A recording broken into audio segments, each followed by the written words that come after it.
Voici un résumé, réalisé par le site cercledesmillionnaires.com, de ce qu'il fallait vraiment retenir de l'émission Capital diffusée le 28 février 2010 sur M6, quand le corps devient une industrie.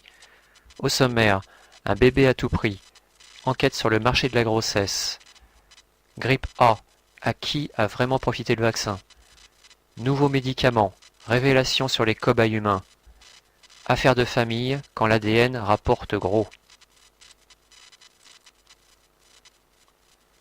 Comment faire pour avoir un bébé quand une femme est stérile? Il suffit de prendre l'ovocyte, la cellule sexuelle reproductrice de la femme d'une donneuse, d'y introduire un spermatozoïde et cela donne naissance à un embryon qui, une fois transféré dans l'utérus de la femme receveuse, deviendra un fœtus puis un bébé. En France, un couple sur 7 a des problèmes de fertilité. Officiellement, plus de 1300 couples sont en attente d'une donneuse d'ovocytes leur permettant d'espérer avoir le bébé dont ils rêvent. Mais l'attente peut aller de 1 an et demi à 7 ans. La faute au nombre de donneuses en France, seulement 250. Alors la seule solution pour ces femmes françaises, et souvent sur les conseils de professeurs réputés, est alors de se rendre à l'étranger pour y recevoir cet ovocyte et ils sont prêts à dépenser de 4 000 à 10 000 euros pour cela. Parmi ces pays, on compte la Grèce, Chypre et plus récemment l'Ukraine, mais c'est Barcelone en Espagne qui attire le plus de personnes. Là-bas, 7 000 donneuses par an, rémunérées 900 euros pour cet acte, permettent à de nombreuses cliniques ibériques de prospérer. Une société comme Eugine pratique ainsi 800 transferts d'embryons par an, au prix de 6 490 euros. D'autres sociétés viennent même démarcher directement en France dans les associations de femmes stériles et proposent des prix négociés 4 600 euros. Bon à savoir pour les femmes tentées par l'aventure, comme l'Espagne fait partie de la communauté européenne, elles peuvent prétendre à un remboursement des frais de transport et de soins à hauteur de 2 500 euros environ. Il suffit pour cela de remplir un dossier et d'écrire une lettre de motivation comme quoi la prestation n'est pas réalisable en France. La caisse primaire d'assurance maladie distribuerait ainsi 1 million d'euros par an.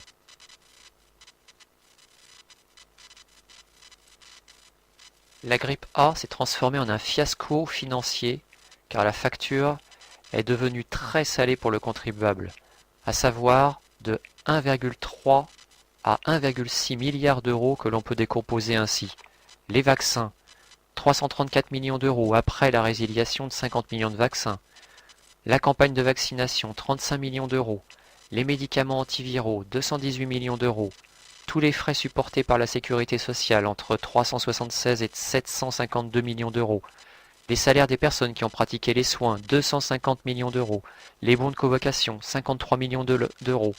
Les campagnes de communication, 6,8 millions d'euros. L'organisation des centres de vaccination, environ 100 millions d'euros.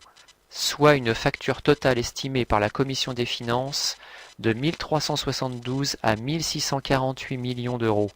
Près de 94 millions de vaccins ont été commandés par l'État et à des coûts non négociés auprès des principaux laboratoires mondiaux.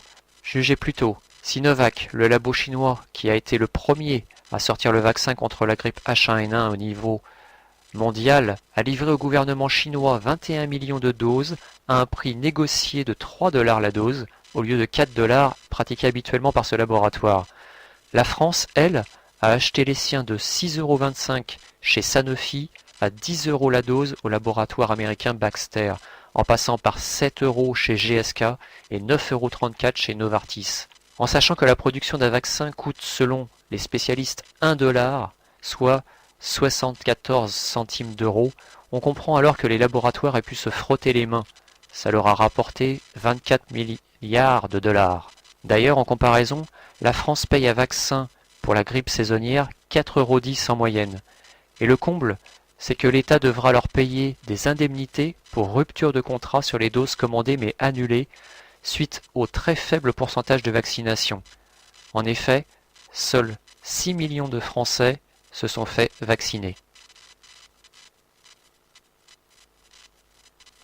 Un enfant sur 30 ne serait pas le fils ou la fille dont on croit être le père biologique. De plus en plus de Français souhaitent lever le doute sur leur réelle paternité en pratiquant un test ADN, ou pour les femmes, lever le doute sur l'identité du père. Cette pratique s'est démocratisée par le biais d'Internet et des multiples sociétés qui se sont lancées sur ce créneau. Parmi elles, le leader, DNA Solutions, basé à Panama City au Panama, pratique 200 analyses par jour, environ 2400 par an, et emploie 40 salariés au salaire très avantageux, environ 600 € par mois pour un laborantin expérimenté. Grâce à ces bas salaires, leurs tests sont parmi les moins chers du marché, 169 €, sur lequel ils font une marge de 50 € quand la concurrence est à 300 voire 600 € le test. Mais ce premier prix est pour le kit normal avec prélèvement de salive chez les deux parties concernées. Pour les autres kits dits plus discrets, car se basant sur les ongles, le sang, un cheveu ou de la cire d'oreille, la facture passe à 258 €.